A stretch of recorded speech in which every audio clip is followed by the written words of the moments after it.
Amis téléspectateurs, bonsoir et bienvenue dans cette grande édition d'information Le Sommaire. La confiance du système judiciaire envers la population guinéenne se dégrade du jour au lendemain. Une situation que déplore un acteur de la société civile guinéenne et dénonce les dérives de l'appareil judiciaire. Les détails à suivre dans ce journal. On parlera également de la teinture qui contribue à la valorisation de la culture forestière. Ce tapis traditionnel communément appelé forêt sacrée a connu un essor dans la région et très convoité dans le monde. C'est tout pour les titres. Dans un court instant, le développement. Une fois encore, bonsoir et bienvenue. La confiance du système judiciaire envers la population guinéenne se dégrade du jour au lendemain. Une situation qui fait suite à l'arrestation de plusieurs citoyens dont leur jugement perdure depuis des mois. Face à cet état de fait, un activiste de la société civile dénonce les dérives de la justice guinéenne. Yaye Oumobari et Moustapha Diané. La Guinée, à l'instar des autres pays du monde, possède un système judiciaire chargé de faire respecter les droits et les devoirs de chacun. Cependant, ce système est défectueux. C'est d'abord la confiance entre le système de justice et les justiciables.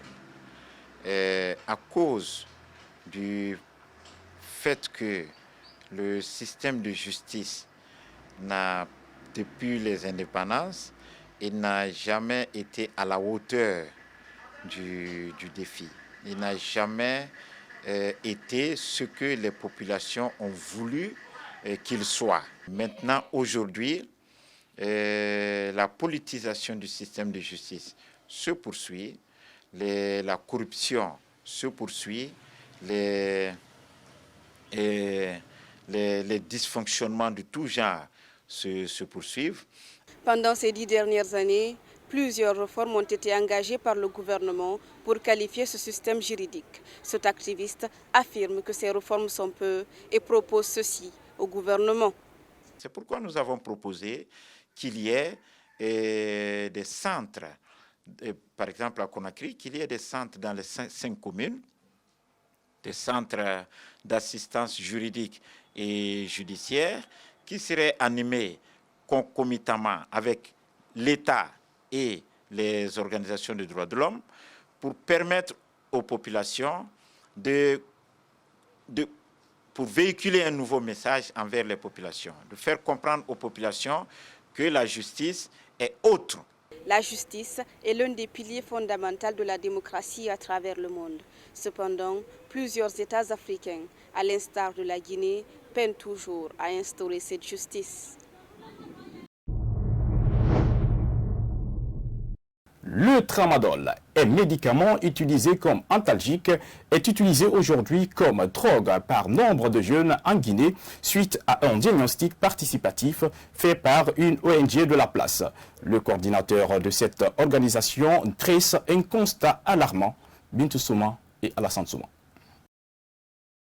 Cette étude sur le tramadol a été faite par 2 ONG qui prennent en charge des jeunes accros à la drogue en Guinée. Ce produit est destiné pour le traitement des douleurs intenses et modérées, mais il tend à être détourné de son usage réel, comme le constate cet acteur. D'après nos enquêtes, certains adolescents ils prennent ce produit juste pour 2 raisons.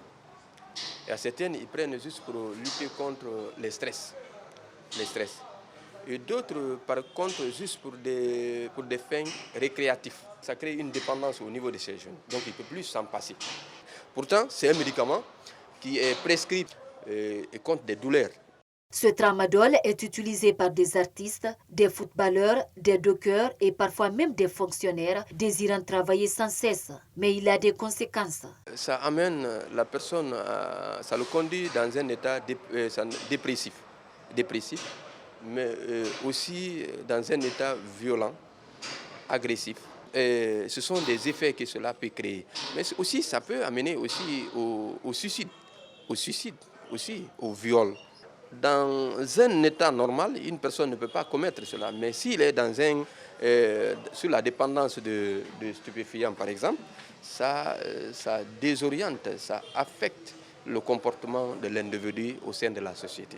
La quantité de tramadol saisie dans le monde a atteint le niveau record de 125 tonnes. Cet activiste lance un appel aux autorités afin de limiter le trafic de ce médicament. L'État doit imposer ses importateurs de médicaments afin qu'il y ait une autorisation. Mais aussi que l'intéressé, que l'importateur puisse déposer les statistiques de répartition de produits. Mais aussi sensibiliser, renforcer le mécanisme d'information et de sensibilisation afin que ces jeunes qui prennent ces stupéfiants puissent avoir vraiment une idée sur cette substance. Mais aussi l'État doit vraiment mener une étude réelle sur, sur la consommation de ces substances. Il faut qu'on ait des statistiques réelles sur ce produit. Seules les personnes qui ont l'arthrose, des douleurs intenses, fatigue musculaire et dans les cas chirurgie sont aptes à consommer le tramadol sur prescription médicale. Tout autre usage abusif et en dehors des structures sanitaires constitue un danger pour l'homme, selon cet activiste.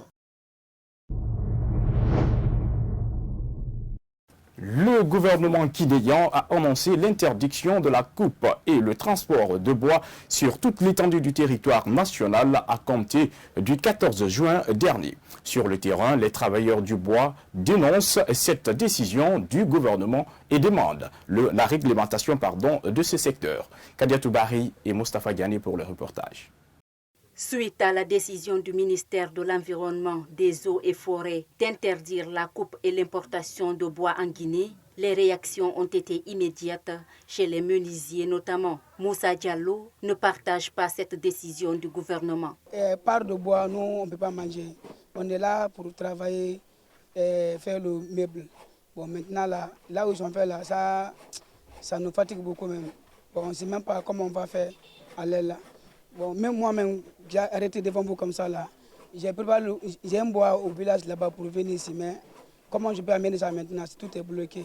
Déjà, les travailleurs du bois sont confrontés à d'énormes difficultés. Cependant, prendre une telle mesure ne ferait qu'aggraver leur situation. On rencontre quand même beaucoup de difficultés quand même. Bon, le prix de notre matériel sert, le prix de bois sert. Bon, allez là, on achète une plante à 70 000. 75 000.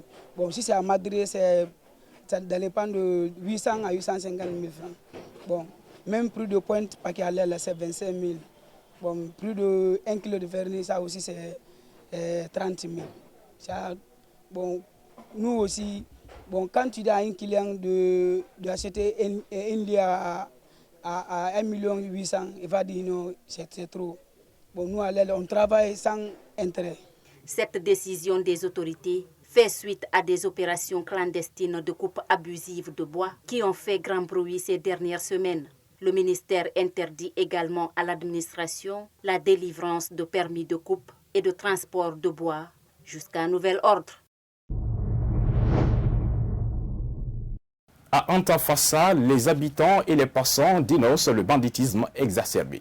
Beaucoup affirment avoir été victimes d'attaques nocturnes et pendant la journée au vu et au su de tous. Ils accusent même la gendarmerie et la police d'être indifférents face à cette situation. Reportage Yaya Bari et Ibrahima Khalid-Sila.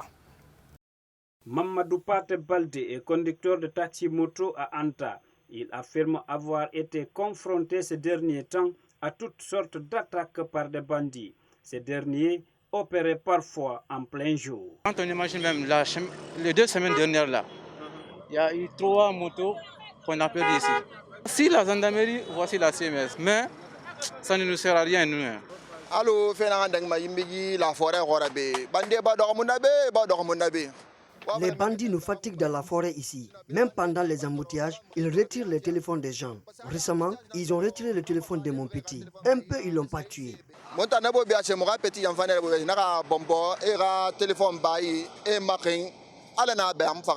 Cet élève nous confie avoir été aussi victime d'agression de la part d'inconnus. Les bandits viennent nous fatiguer.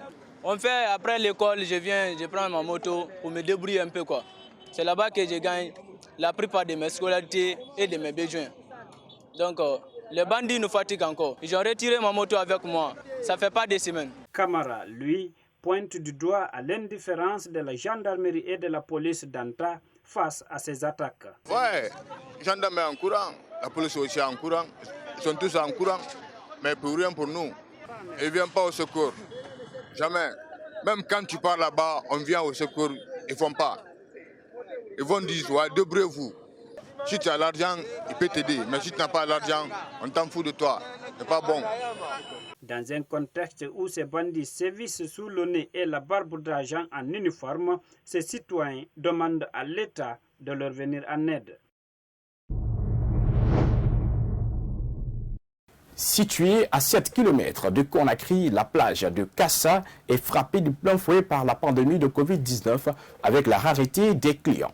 Des lieux de loisirs sont complètement vides et les gérants lancent leur cri de cœur à l'endroit de l'État. Mariama Kindibari et Ibrahima Suribari.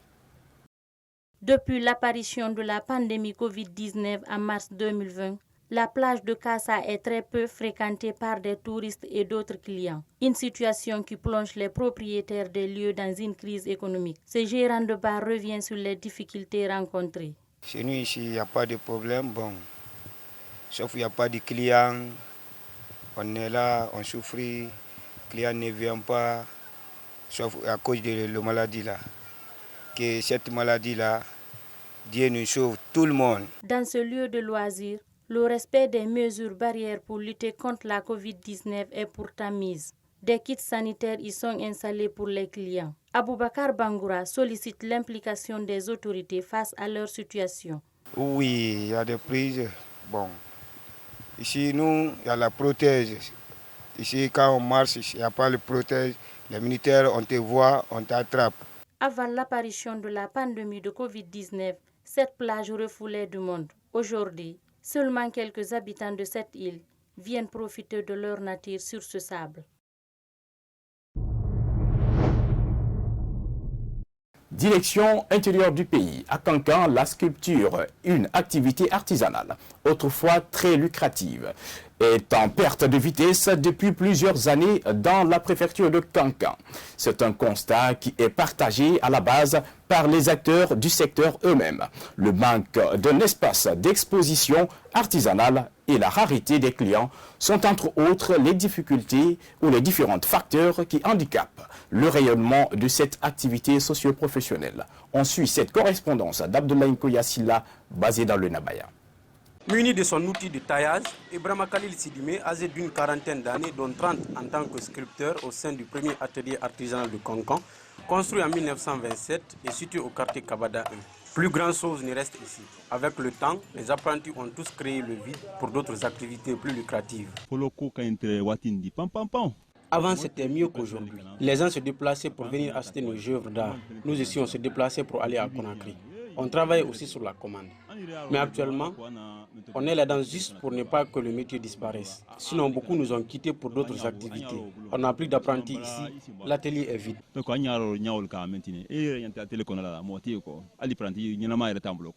Ce professionnel du bois dénonce le fait que tout soit concentré à Conakry.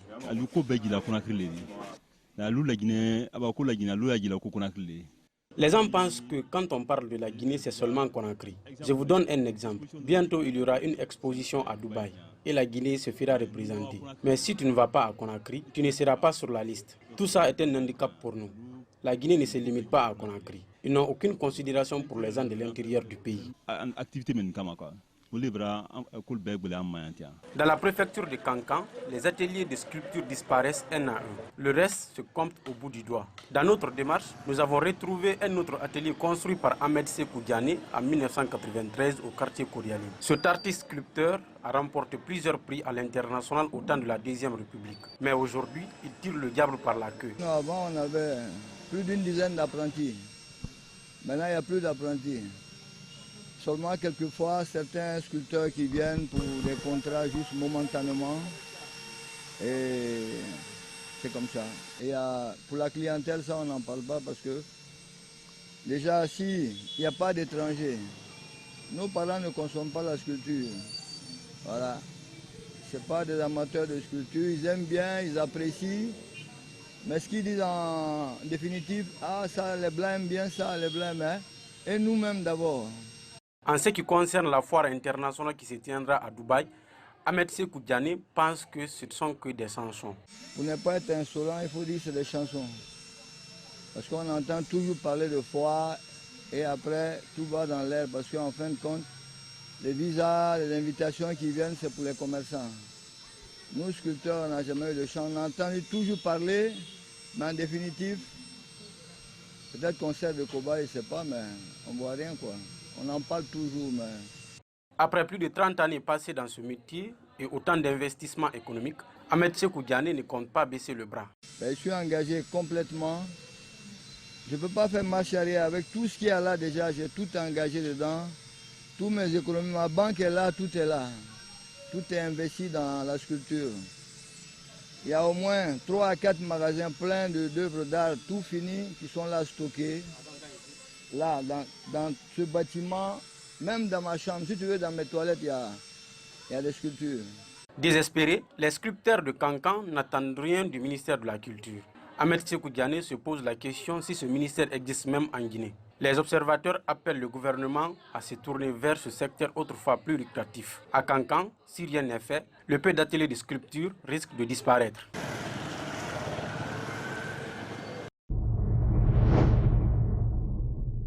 Direction Zérékoré, la teinture fait partie des métiers qui valorisent la culture de la région forestière. À Zérékoré, la confection des habits traditionnels, communément appelés forêt sacrée, a connu un essor dans la région. Cette tenue issue du sud de la Guinée a connu une grande convoitise, même au-delà de nos frontières guinéennes. Reportage Paul Foromo Sakovogui depuis la région forestière.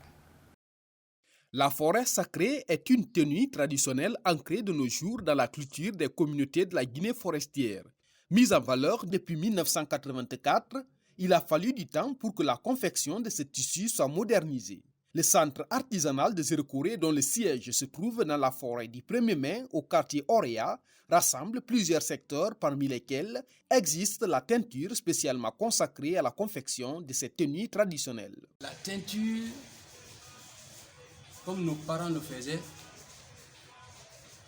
n'était pas beaucoup développée. Pourquoi et comment? Parce que la manière où les femmes imprimaient les dessins sur la teinture n'est pas comme aujourd'hui. Parce que hier, d'abord, le tissu était le cotonnade qu'elles pouvaient aller chercher, le cotonnade, amener et imprimer les dessins sur le cotonnade. Mais on a vu que vraiment il y a un retard. Pourquoi et comment? Parce que le tampon qu'elles utilisaient ne pouvait pas les permettre de confectionner au moins 4, 5, 20 à 30 complets par jour.